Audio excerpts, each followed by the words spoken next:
You're watching News 24 Live. Today we're discussing police reservists, more specifically the shortage of police reservists in the Western Cape.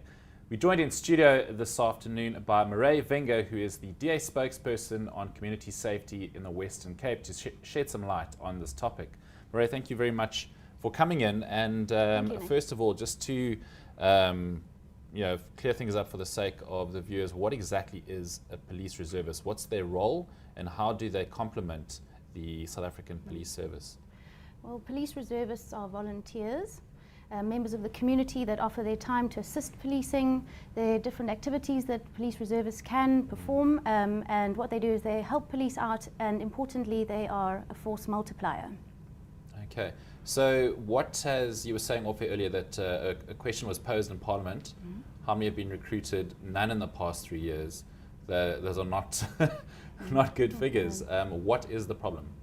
Well, in 2009, there was a moratorium on the recruitment of police reservists. The moratorium was then lifted, but police management decided not to recruit any more reservists until they could finalise the police reservist policy. But now the police minister finalised or signed off on the policy in 2013, and one would expect that since that date, police reservists would have been recruited.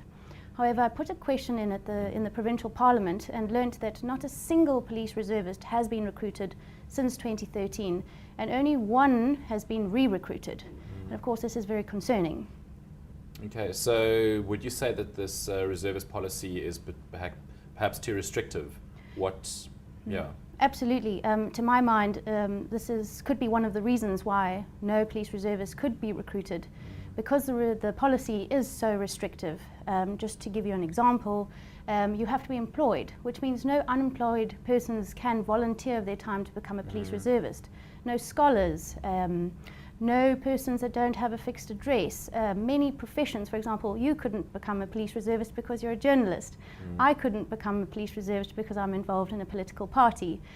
Just to give you some of the very long list of examples of people that may not become reservists. Now, what kind of training is involved? I mean, there is this perception that reservists are have this kind of vigilante, right-wing kind of approach to policing. Well, there certainly is quite a stringent recruitment process as well as training. Police reservists must undergo training before they can assist police and work with the police at police stations. And I know that there is a training schedule that has been put together for reservists, as well as the duties that they perform. Okay, so I believe you want to review this policy.